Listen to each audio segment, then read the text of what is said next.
అసలు ముఖ్యమంత్రులతో రాజకీయ నాయకులతో నాకేం సంబంధం అన్న ఆయన ఇవాళ నా బెస్ట్ ఫ్రెండ్ అంటాడు బిల్ గేట్స్ చంద్రబాబు నాయుడు విషయంలో. సింగపూర్ విషయంలో ఎక్కడైనా తేడా జరిగిందా? సింగపూర్ విషయంలో మరి మన రాష్ట్రంలో ఉన్నటువంటి ఇతర పారిశ్రామికవేత్తలకు కూడా చాలా ఇబ్బందులు కలిగించినటువంటి అంశము అది నిర్వివాద అంశమని చెప్పుకోవచ్చు లాస్ట్ 5 years లో. ఎందుకంటే ఒక బేసిక్ ఇండస్ట్రీ ఫాస్ట్ గా ఇండికేట్ చేయాలంటే ఒక బేసిక్ ఇండస్ట్రీ కావాలని అంటే దానికి మంచి ఈజ్ ఆఫ్ డూయింగ్ బిజినెస్ ఉండాలి, స్పీడ్ ఆఫ్ డూయింగ్ బిజినెస్ ఉండాలి, స్టేబుల్ గవర్నమెంట్ ఉండాలి, ఇన్ఫ్రాస్ట్రక్చర్ ఉండాలి, లైక్ పవర్ కానీ రోడ్స్ కానీ, దానికి ట్రాన్స్పోర్టేషన్ లాజిస్టిక్స్ ఉండాలి, అన్నిటికంటే ముఖ్యంగా ట్రాన్స్పరెన్సీ ఇన్ గవర్నమెంట్ పాలసీస్ ఉండాలి. ఇవన్నీ ఉన్న వాటన్నిటిని కష్టపడి 2014 నుంచి 19 వరకు ఏర్పాటు చేసుకుని విభజిత రాష్ట్రాన్ని ఏర్పాటు చేసుకున్న దాని వ్యవస్థని పూర్తిగా అవినీతితోటి, దౌర్జన్యంతో, గూండాయిజంతో, ఇంకా ముఖ్యంగా చెప్పాలంటే గూండాయిజం తోటి బెదిరించి పారిపోయేటటువంటి చేసిన సందర్భంలో దాన్ని మళ్ళీ తిరిగి ఇప్పుడు నేను ఒక ఇండస్ట్రీనేనండి ఉన్నది. ఇండస్ట్రియలిస్ట్ కి కావాల్సింది ఏంటి? ఇందా చెప్పినట్టుగా నేను పెట్టే ఒక రూపాయి, ఆ రూపాయి వల్ల 10 మందికి ఉద్యోగంతో పాటు నాకు కూడా బిజినెస్ బాగా సాగాలి, నాకు ఎటువంటి థ్రెడ్స్ ఉండకూడదు, అంటే ఎవరో వచ్చి నా కంపెనీని పగలగొడతాను ఉండాలి, లేకుండా సేఫ్టీ ఉండాలి. అలా కాకుండా ఉన్న ప్రభుత్వమే అటువంటి గుండాగిరి చేస్తూ ఉంటే వాళ్ళు ఎందుకు వస్తారు? రారు.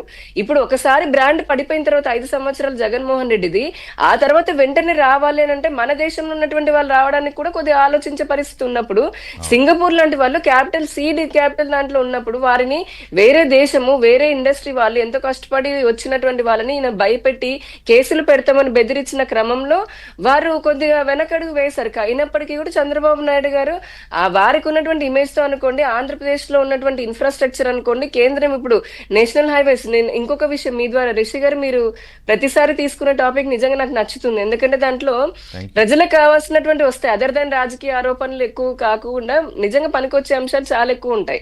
మొన్న నితిన్ గడ్కరీ గారు వచ్చారండి, అందరం చూసే ఉంటాము.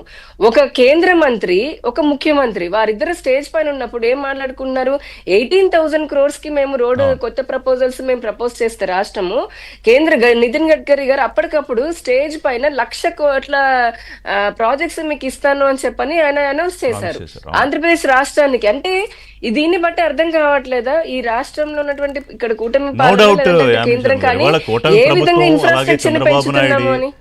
అంటే ఇక్కడ ఇన్ఫ్రాస్ట్రక్చర్ ఇండస్ట్రీస్ కి ఎలా ఉపయోగపడుతుంది అనేది ఇంకొక చిన్న ఎగ్జాంపుల్. విదేశాల్లో పెరుగుతుంది. అయితే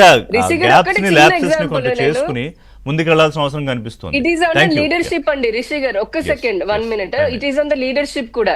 మనకి 2012-13లో FDI వచ్చేటప్పటికి 308 బిలియన్ కోట్ల రూపాయల డాలర్లు అయితే, ఈ రోజున గడిచిన 10 సంవత్సరాల్లో ఈ దేశానికి 750 బిలియన్ డాలర్ల కోట్లు వచ్చాయి. ఇంకా బాలకోటయ్య గారు అన్న ఒక్క మాటకి చివరికి ఆన్సర్ చెప్పి ముగిస్తాను.